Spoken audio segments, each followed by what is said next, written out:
Why should we pray?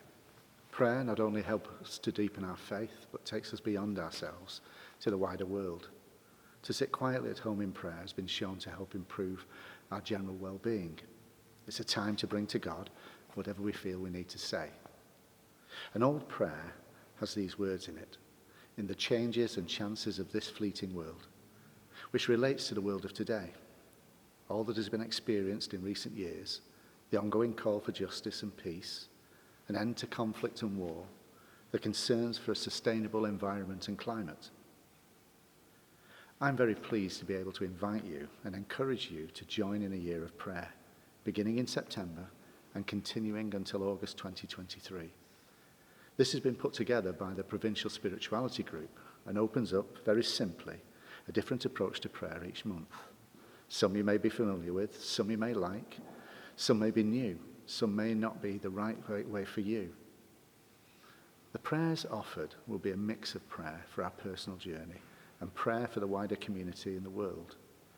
Each month there'll be a theme, a Bible passage, a reflection, a particular way of prayer, from using our imaginations, going on a prayer walk, a labyrinth, intercessions, suggestions for music, art, books, and for further prayer, and so much more.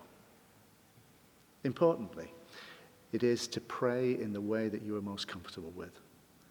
And as John O'Donoghue writes in his book, Eternal Echoes, prayer should be the wild dance of the heart too.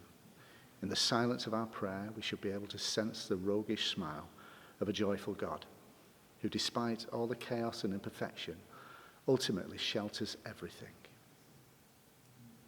Please do join us when our year of prayer is launched on the 7th and the 8th of September. You'll find it on the Church in Wales website, on Facebook, webinars, Zoom.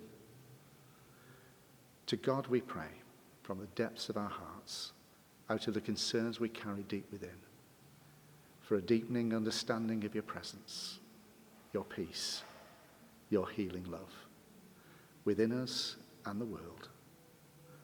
May this adventure in prayer be filled with joy and with laughter, with hopefulness and with promise, and the sense of your roguish smile upon us.